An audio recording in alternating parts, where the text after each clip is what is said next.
Hi, this is Julie Harland, and I'm your Math Gal. Please visit my website at yourmathgal.com, where you could search for any of my videos organized by topic.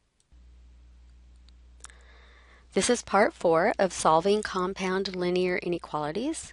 We introduce union and solve and graph the solution to each of these compound inequalities. The solution set of a compound inequality formed by the word or is the union of the solution sets of the two inequalities.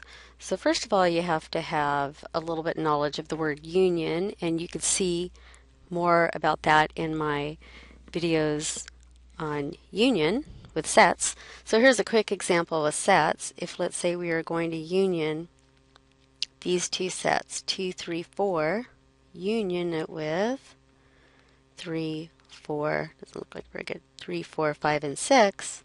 As long as it's in one set, it gets in.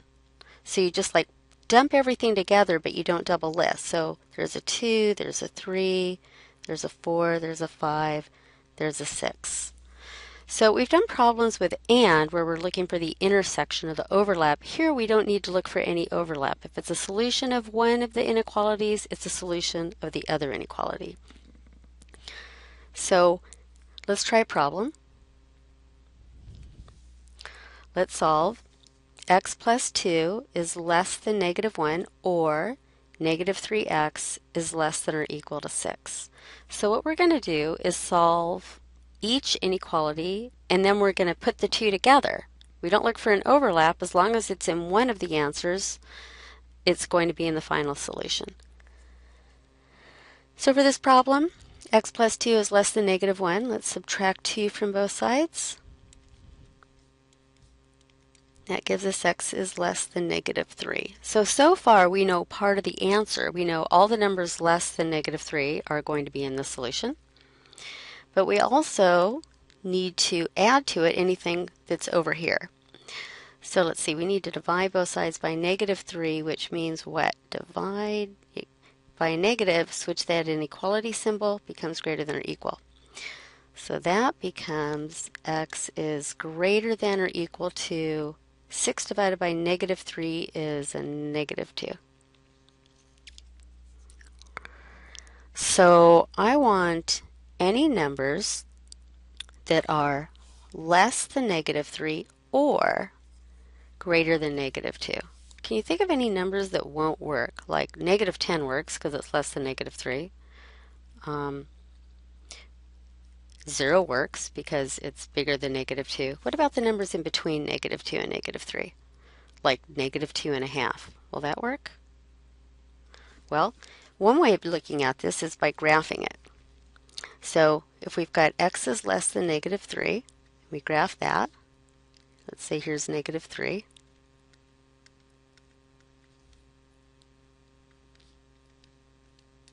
So we're going to take numbers less than that.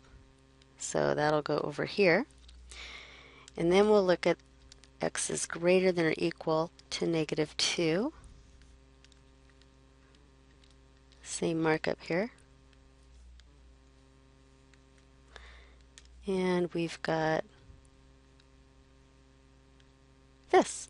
So you see it's not the entire number line, it's missing this little piece between negative 3 and negative 2. So if we just sort of merge these together, we get our solution. The solution is just put both of them on the same graph in this case. So here's negative 3, here's negative 2, here's 0 for instance. So we're going to put this together with this. That is the union. You're putting both of the solutions together. Everything gets in. Now how about writing that solution? Let me make this a little bit smaller first. Okay, so here was the original problem. We got x is less than negative 3 or x is greater than or equal to negative 2. How can I write that solution? Well, what you need to do is write each of these in interval notation, and we use just a union symbol. So x is less than negative 3, or as you see it, this graph down here where I wrote solution could be written all the numbers from negative infinity up through negative 3, and we're going to use a parentheses because it's less than but not equal to negative 3, union, and now we're going to start at negative 2 and go all the way to the right, so that will be infinity. So these are the ways to write the solution. Here it is on a graph, that's the graphical solution, and here's the way we write our solution using interval notation. You'll need to use a union to show both of these together, or the final solution. So here's a problem for you to try. So go ahead and solve this, and then write the graphical solution and the solution in interval notation. Okay, so let's do the first one. I want to isolate this x. So first I need to subtract 5 from both sides. And by the way, there are other ways to solve for x. I'm just using this method where I'm going to keep the x on the left-hand side.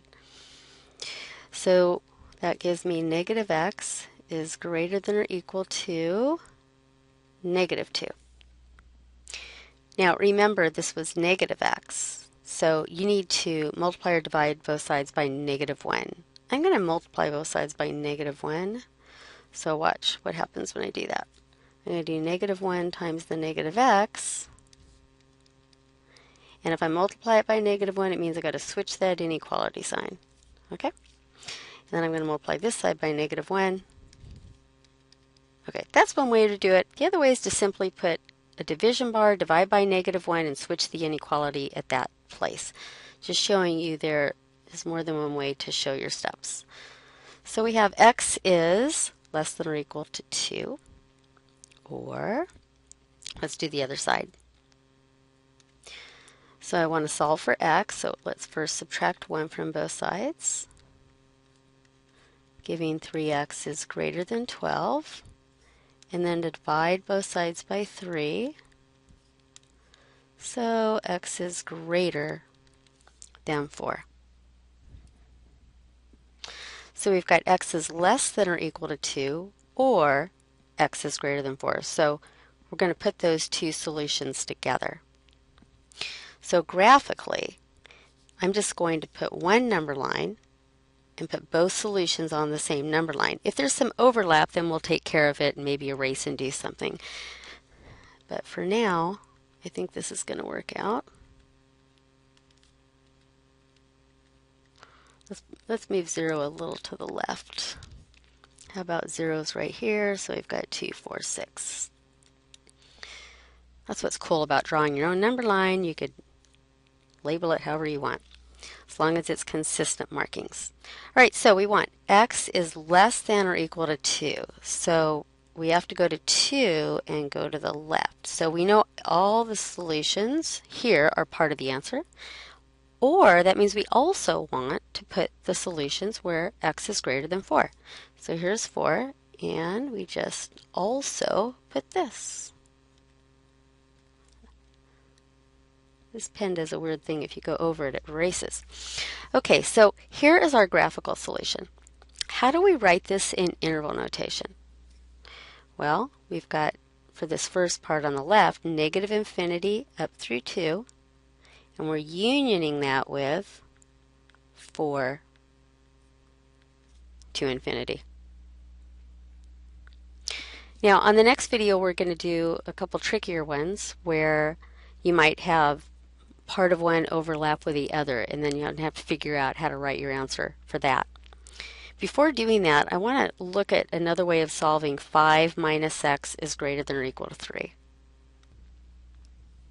Okay, so here's the way I solved it, right? I subtracted 5, then I multiplied both sides by negative 1. If you want, anytime you have the x being negative, the coefficient of x being negative, you could add it so it's on the other side.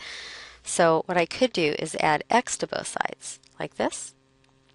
But then if the variable is on the right, you would want to get this 3 on the left, so you could subtract 3 from both sides at the same time.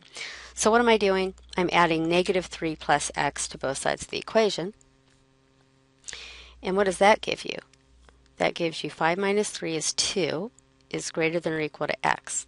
But if 2 is greater than or equal to x, that's the same thing as saying that x is less than or equal to 2. So notice you get exactly the same answer as I got doing it this other way. But I didn't have to multiply by a -1. I didn't have to divide by a -1. One more way of looking at it. Here's another way to get rid of the minus sign in front of the x in step 1. If you don't like having a negative number in front of the x, you could multiply both sides by a -1 right off the bat. But if you do that, it means that you're going to have to change the inequality. So whether you think of it as multiplying or dividing, this time I'll just divide. Okay, so let's say I divide both sides by a -1. Then that's going to switch that to a less than or equal right off the bat, right? So what do I have on the left here? I've got 5 divided by -1. I could have put -1 under each of these. So 5 divided by -1 is -5, and this now becomes a -x over a -1, that's a plus x, is less than or equal to -3. Your last step would be to add 5 to both sides, right? And when you do that, again, you get x is less than or equal to 2. So just showing you a variety of ways. This is 3 ways you could do it. I could think of a couple more, but I won't go on and on and on. Just recall that, if you're watching how I solve something, it might not be the way you solve it, but in the end, we should all get the same answer, that x is less than or equal to 2. All right, so you want to go on to the next video. We're going to do a couple trickier problems with union or using the word or.